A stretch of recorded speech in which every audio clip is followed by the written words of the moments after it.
Perkenalkan, nama saya Muhammad Surya Baskara Jaya. Saya Nurfadila Dwi Saputri. Saya Alisa Arianti. Saya Sulastri Dwi Febrianti. Saya Desulan Sari. Saya Nurenun Hasanah. Saya Ismi Aziza. Saya Lini Putri Alamsyah. Dan saya Yogi Mambela. Itu merupakan negara yang kaya akan sumber daya alam yang lautnya. Namun jika kita melihat dari segi masyarakatnya, masih banyak masyarakat yang belum bisa mengelola sumber daya alam dan kelautan itu dengan baik. Kira-kira apa itu penyebabnya, Pak? Seandainya masyarakat kita itu sadar bagaimana cara pengelolaan atau penangkapan hasil laut itu dengan baik, maka mungkin sampai saat ini tidak usah terlalu jauh dari hasil laut. Namun kadang-kadang masyarakat ini dia mau cepat, sehingga melakukan suatu pengambilan daripada hasil laut itu dengan cara yang tidak benar. Katakanlah ada yang menggunakan pemikiran. Jadi ini perlu memberikan edukasi. Yang paling utama bahwa tingkat kesadaran kita bahwa sumber-sumber daya kelautan ini dia tidak berpikir bahwa masih ada anak cucu kita nanti ke depan menikmati.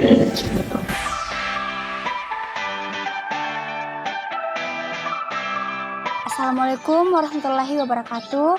Hari ini kami dari kelompok 1 akan melakukan wawancara mengenai pengelolaan sumber daya alam dan kelautan dengan Bapak Ayusal Salam selaku Ketua HNSI Goa.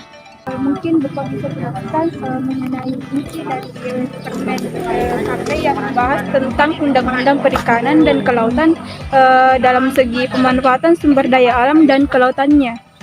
Jadi berkaitan dengan undang-undang itu mengenai aspek pengelolaan sumber daya alam, dan tentu diatur juga dengan Permen Peraturan Menteri Nomor 12 tahun 2019 kalau nggak salah, 2024-23 kalau nggak salah. Ada permen yang mengatur di mana isinya itu ada namanya penangkapan terukur. Jadi orang yang menangkap ikan di bidang kelautan itu ada istilah penangkapan terukur. Jadi nggak boleh ditangkap sepenuhnya. Pernah dengar penangkapan ikan terukur? Ya. Dari hulu ke hilir itu terukur semua dengan adanya uang. Mulai daripada penangkapan kapalnya, bulan berapa dia mulai merangkap sampai bulan berapa yang boleh diizinkan. Nah, ini salah satu contoh di danau juga. Ini akan diterapkan juga seperti itu. Bagaimana menangkap ikan, mengelola sumber daya ikan secara berkelanjutan. Secara berkelanjutan itu diatur alat tangkapnya apa digunakan, ukuran ikan yang harus ditangkap ukuran berapa, kapan dia mulai menangkap, kapan dia stop menangkap. Jadi berkaitan isi dari permen itu, saya bertanya tadi, permen itu di dalam isi permen itu kan mengatur perizinan, mengatur pengelolaan, pemanfaatan pesisir kelautan, dan mengatur bagaimana cara menangkap atau memanfaatkan sumber daya alam. Isinya itu peraturan undang-undang, intinya itu mengatur pemanfaatan sumber alam yang bisa dikelola secara berkelanjutan. Itu intinya daripada undang-undang tersebut. Dari undang-undang yang Bapak sebutkan tadi, apakah ada dampak dalam penyelenggaraan undang-undang ini terhadap nelayan? Apakah itu dalam bentuk dampak positif ataupun negatif? Mungkin Bapak bisa jelaskan. Jadi kalau di sisi positifnya ini pertanyaannya, undang-undang ini berpotensi meningkatkan akses nelayan terhadap permodalan dan pasar. Ya, adanya undang-undang ini mempermudah nelayan untuk mendapatkan akses permodalan dan pasar. Permodalan apa, baik itu di perbankan maupun lembaga keuangan. Kalau dibilang pasar, mempermudah nelayan untuk mendapatkan pemasaran hasil tangkapannya, dari hasil yang ditangkap. Nah, kalau dari dampak penyelenggaraan ini dari segi negatif, ya, itu biasanya nelayan tradisional biasanya terpinggirkan. Dia terpinggirkan oleh persaingan dan aktor dari bidang industri yang saya sampaikan tadi. Jadi nelayan-nelayan tersebut kemudian akan mengancam perlindungan lingkungan di sekitarnya karena adanya industri. Contoh ya, pemanfaatan dampak yang timbul, adanya reklamasi. Tahu reklamasi? Reklamasi itu penimbunan lautan.